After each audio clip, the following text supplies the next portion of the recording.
So, we all know the Cardinals start the season 7-0 and then began to fall off, as they went 4-6 in their last 10 games and then lost to the Rams in the playoffs. Since that loss, reports have come out about Kyler Murray sitting out towards the end of the Rams game, and other reports of teammates calling out Kyler Murray for his lack of leadership. To begin the season, Kyler Murray looked like an MVP candidate, and at one point was the front runner. And while his play wasn't completely abysmal at the end of the season, he did look a lot less confident and made more technical errors with DeAndre Hopkins on injury reserve. Well, with so much drama down in Arizona, I wanted to look at the film and see how good Kyler Murray was from a film-only perspective. Is he good enough, at least on the field, to either warrant a new contract or be widely considered a top 10 quarterback? Well, let's look to his tape and try to figure this out. Kyler Murray was an interesting watch, but also an insanely fun watch, because while his mechanics and processing would appear to vary based on his confidence, his accuracy was one thing that was always pretty great throughout the season. On short throws, he would have the occasional low and high passes, but overall he threw the ball pretty accurately and threw the ball where only his receivers could get it. And on mid-range passes and deep balls, his accuracy looked like one of the best in the league. And it didn't really matter if he was throwing flat-footed, threw off his back foot, or threw with his strength in his arms, rather than through his hips and feet. It was almost always on target. And his touch? Well, that thing is a beauty. He could drop a dime right into the receiver's hands on a go route, and make it look like it was nothing. And then on the run, he's also one of the best in this area, making crazy off-platform passes fly right into the receiver's hands. The only area where Kyler Murray showed some inconsistency was his accuracy under pressure. But this was because Kyler Murray as a whole played better in the open field or clean pocket than he did with multiple pass rushers in his face. But again, even in these situations, we'd still see the occasional buttes down the field. Speaking of one thing that fell apart while under pressure, Kyler Murray's decision making. I know that makes his decision making sound bad, because it's true that it can fall apart under pressure. But overall, I actually think he looked pretty good in this area. There were definitely some late passes where the linebackers or safeties snagged the ball while playing zone, as well as just some passes that linebackers were able to get their hands on. But overall, he was very safe with the football. This isn't to say he never threw the ball one-on-one, because he definitely did, but he did tend to throw passes that wouldn't result in interceptions. And instead of forcing a pass into triple coverage, he knew when it was needed to throw the ball away and take the loss on the passing down, rather than risking the entire drive. And he also made smart business decisions on the field by sliding during the moments where he'd gain yards through the ground.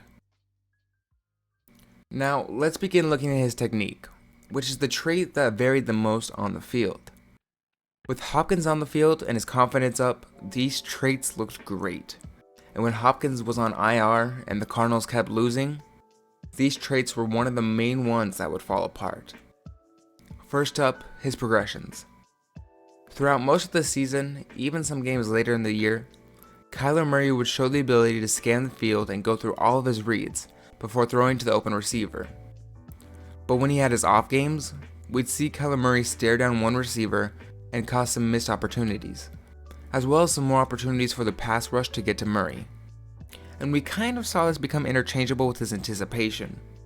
When Kyler Murray didn't look confident and didn't go through his progressions, again, he would stare down one receiver and wait for him to get open. But when Kyler was on his A game, he would throw slants, curls, and many other routes at the receiver before they even turned around. We saw this against the Packers, where AJ Green failed to turn around fast enough and it resulted in an interception that wasn't even Kyler Murray's fault. Next, we need to evaluate Kyler Murray's mechanics. If you said Kyler has completely forgotten about baseball, then you'd have to look at his throwing motion, because it's rather obvious he still has a lot of tendencies from his baseball career. He tends to throw off his back foot a lot, and again will sometimes use his arms to throw the football rather than through his hips and feet.